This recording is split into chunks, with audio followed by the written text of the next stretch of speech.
राधे राधे सभी को। श्वेतास वर्ल्ड में आप सभी का बहुत बहुत स्वागत है। जैसा कि आपको पता है, अभी साल 2023 में आप सभी लोग जानते हैं कि खरमास लगा हुआ था।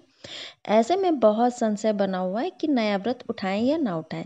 जैसे बहुत सारी बहनों की शादी इसी साल हुई है, उन्हें लग रहा है कि वो इस साल व्रत करेंगी, तो ऐसे में जो खरमास या मलमास है वो उनके आगे दिक्कत पैदा कर सकता है। तो उनको लग रहा है कि व्रत अगर हम करेंगे तो सुहाग का व्रत है, तो बहुत सारे ऐसे विचार आते हैं। फिर लगता है कि व्रत करें या ना करें, और अगर हम व्रत कर लेते हैं तो कोई दिक्कत या परेशानी तो नहीं होगी। तो मैं उन सभी बहनों से ये कहना चाहती हूँ कि जैसे सारे व्रत 2 दिन के हो रहे हैं, जितने भी त्योहार लगभग 2 दिन के ही हो रहे हैं, जैसे जन्माष्टमी हो गया, रक्षाबंधन या बहुत सारे त्योहार, तो 2 दिन का विधान हो ही गया है। वैसे करवा चौथ व्रत जो वो 2 दिन का मतभेद हो रहा है। इसमें बहुत सारे लोगों को लग रहा है कि 31 अक्टूबर को, और बहुत सारे लोगों को लग रहा है कि 1 नवंबर को। ये व्रत कब किया जाएगा, तो मैं ये बता दूं, ये स्पष्ट किए दे रही हूँ कि जो व्रत है करवा चौथ का वो साल 2023 में 1 नवंबर दिन बुधवार को रखा जाएगा, और चतुर्थी तिथि की शुरुआत हो रही है 31 अक्टूबर यानी कि दिन मंगलवार रात को 9:30 बजे से, और इसका समापन 1 तारीख को 1 नवंबर को हो रहा है 9:19 पर। तो जो करवा चौथ की पूजा है वो 9 बजे तक हो जाएगी, वो तो हो ही जाती है, आप सबको पता है। और पूजा 9:19 पर तो होगी, तब भी चतुर्थी तिथि रहेगी, क्योंकि जो हमारे हिंदू धर्म में कहा गया है कि जो उदया तिथि में जो त्यौहार होते हैं वो पूरे दिन होते हैं। अगर 31 अक्टूबर को रात्रि में 9:30 बजे चतुर्थी तिथि लग रही है तो व्रत मान्य नहीं होगा, क्योंकि अगर सुबह लगता तो मान लीजिए कि भोर सुबह लग जाता है, और जैसे सुबह 3 बजे या 4 बजे लग जाता है, तो एक बार उदया तिथि के हिसाब से मान भी लेते। लेकिन रात में लग रहा है तो 31 अक्टूबर को तो व्रत नहीं किया जाएगा। उदया तिथि के हिसाब से 1 नवंबर 2023 को दिन बुधवार को करवा चौथ का व्रत किया जाएगा। अब बात कर लेते हैं कि जो बहनें इस साल व्रत करना चाहती हैं।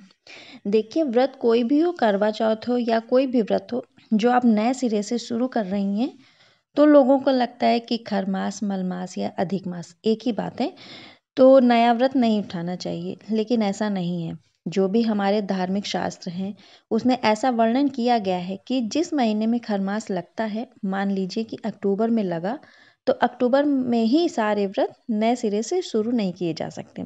बाकी सितंबर या अक्टूबर के जो बाद नवंबर महीना आता है, उसमें आप जो भी व्रत नए तरीके से शुरू करना चाहते हैं आप शुरू कर सकते हैं। मतलब उस महीने में नया व्रत शुरू ना करें, आगे और पीछे से शुरू कर सकते हैं। ऐसा कोई विधान नहीं है कि पूरे साल आप व्रत ना करें, ये कहीं भी नहीं लिखा है। यह बात पूर्णतः सही है कि जिस महीने में खरमास या मलमास लगा हो, तो उसके आगे या पीछे के महीने में व्रत शुरू कर सकते हैं। और ऐसा विधान नहीं है कि जय पूरे साल का व्रत ही नहीं किया जा सकता है। लेकिन क्या है कि ना, बहुत सारी बहनें हैं जिनको जानकारी नहीं हो पाती है, वो दूसरों से भी सुन लेती हैं कि खरमास लगा हुआ है तो पूरे साल भर व्रत नहीं रखेंगे, तो ऐसे में वो व्रत नहीं कर पाती हैं, और हो सकता है कि अगले साल पीरियड्स में हो जाएं, या शुक्र या गुरु तारा अस्त हो जाए, या कोई भी रुकावट आ जाए जिसकी वजह से वो व्रत ना उठा पाएं। फिर वो काफ़ी लंबा समय निकल जाता है। तो यही कहना चाहूँगी कि इस साल आप विधिवत तरीके से नया व्रत उठा सकती हैं, कोई दिक्कत या परेशानी नहीं है।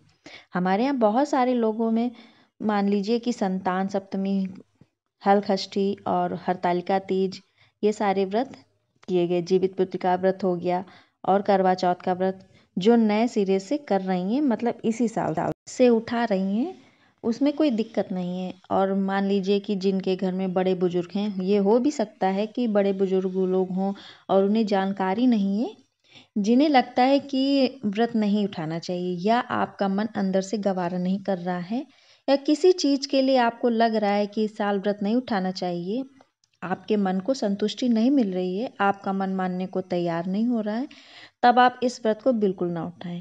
आपके ऊपर आपका जो भी फैसला है।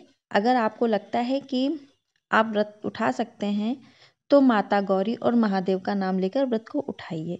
यदि आपको लगता है कि व्रत नहीं उठाना चाहिए, तो आपको संतुष्टि भी नहीं मिल रही है, या आपके घर के बड़े बुजुर्ग मना कर रहे हैं तब आप उनका समर्थन करें और व्रत बिल्कुल भी ना करें। फिर भगवान का नाम लेके अगले या उसके तीसरे साल से व्रत आप उठा सकते हैं। आशा करती हूँ कि यह वीडियो आपको पसंद आई होगी। अगर यह वीडियो आपके लिए उपयोगी साबित हो तो हमारे चैनल को लाइक करें, सब्सक्राइब करें। मिलते हैं ऐसे ही अगली महत्वपूर्ण जानकारी के साथ अगले वीडियो में। तब तक के लिए राधे राधे, जय श्री कृष्ण।